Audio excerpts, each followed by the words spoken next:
la surconsommation. Historiquement et économiquement, quels facteurs ont bien pu influencer notre société actuelle à être aussi dépendante à la consommation? Est-ce le capitalisme? Est-ce l'industrialisation? Ou est-ce la publicité?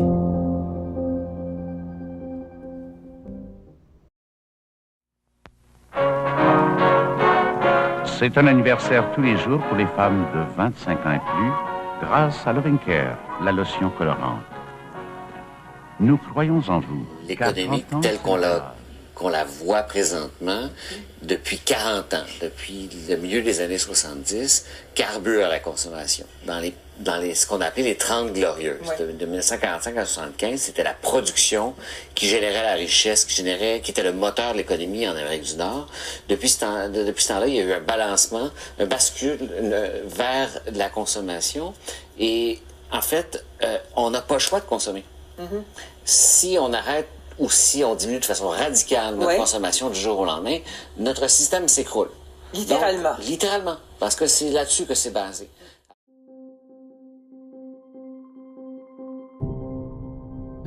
La provenance du concept de capitalisme provient tout d'abord des termes de capital, ou capitaliste, étant défini comme étant, à l'époque, un état de richesse matérielle, c'est-à-dire par la possession de masse d'argent.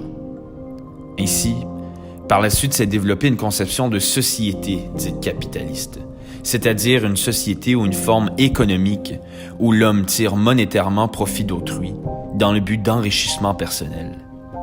En d'autres mots, le capitalisme a comme valeur motrice l'accumulation du capital privé, reposant ainsi sur le salariat et la propriété privée.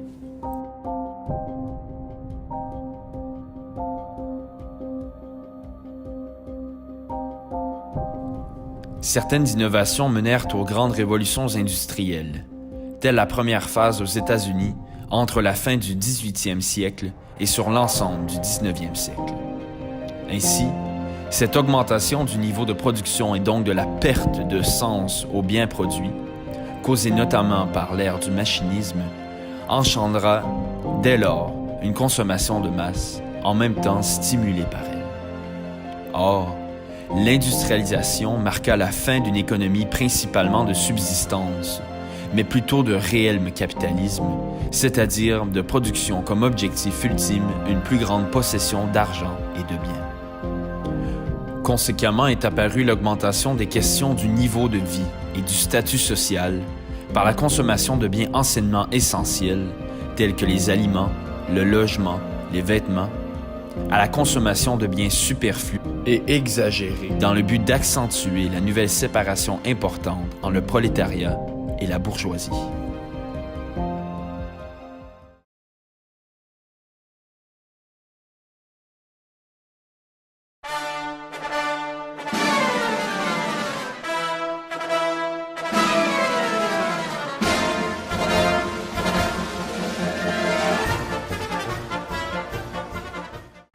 Suite à la Seconde Guerre mondiale, l'Amérique est plongée dans une croissance économique fulgurante. La période d'après-guerre a marqué la transition en une culture de guerre à une culture de consommation. Dans cette période historique plutôt festive, les Américains se sont donc vus célébrer leur victoire de guerre, dans certains cas, par la consommation de nombreux produits variés. Cette accessibilité aux produits de grandes marques telles que l'apparition des laveuses, sécheuses et nombreuses voitures a aussi entraîné, principalement par la télévision, une augmentation énorme en fait de consommation médiatique. Par cette période de grande consommation apparurent les confrontations entre les biens dits ordinaires et luxueux. Cette distinction, bien qu'elle puisse sembler historiquement non importante, accentua grandement à travers l'histoire les habitudes de consommation des sociétés étant donné l'absence, dans de nombreux cas, de sens derrière un achat autre que celui de se rapprocher le plus possible de la richesse par les biens matériels.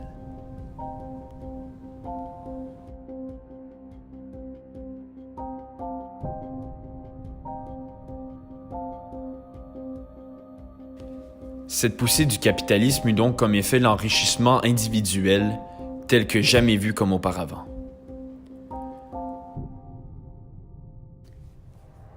Tel qu'expliqué précédemment à l'aide du capitalisme, l'esprit de désir d'enrichissement personnel entraîne un individualisme global à la société.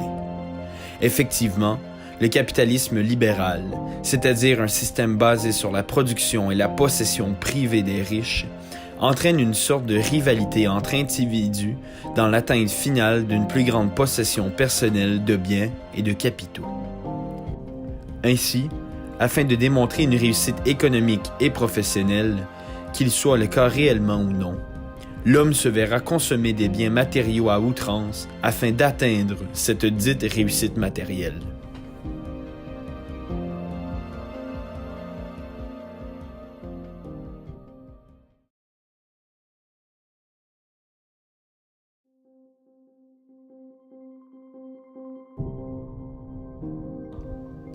Qui dit surconsommation, dit très bien souvent gaspillage.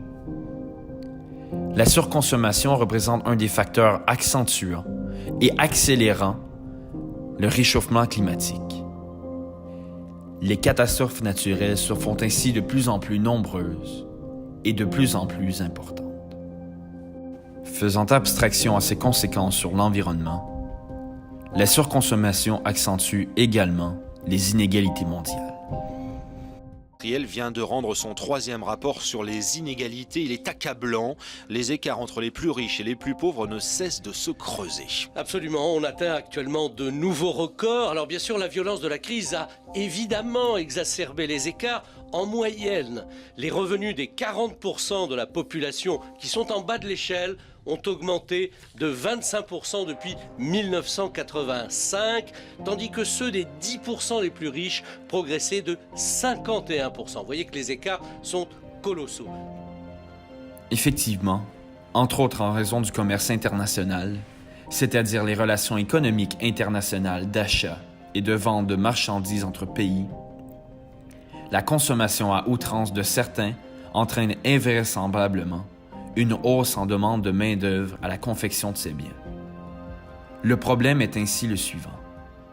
Ces ouvriers travaillent sur des machines qui ne leur appartiennent pas, à la confection de richesses auxquelles ils ne toucheront jamais. Ceux-ci travaillent à un salaire très bas afin d'enrichir les grandes multinationales qui, eux, s'enrichissent sur le dos des travailleurs. En d'autres mots, cette consommation à grande échelle permet de conserver et de polariser davantage les inégalités mondiales.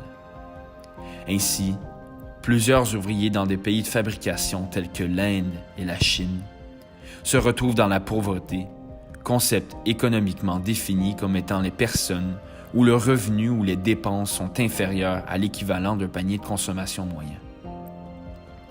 En 1980, les 10% les plus riches jouissaient d'un niveau de vie 60 fois plus élevé que les 10 les plus pauvres.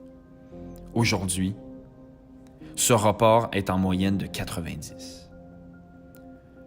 Conséquemment, une habitude de consommation comme celle-ci accroît les inégalités globales.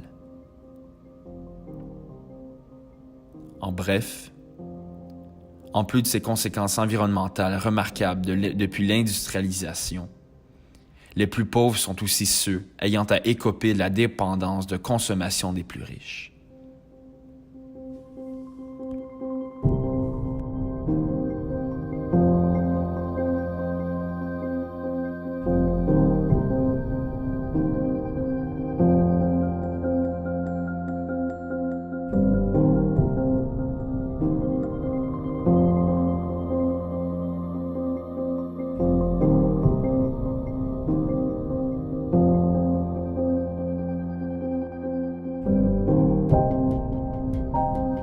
Question de vivre dans un monde en meilleure santé et dans un monde plus égalitaire.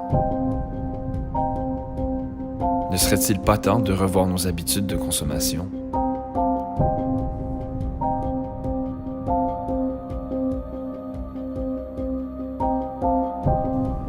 Car le jour où nous le réaliserons, sera-t-il trop tard?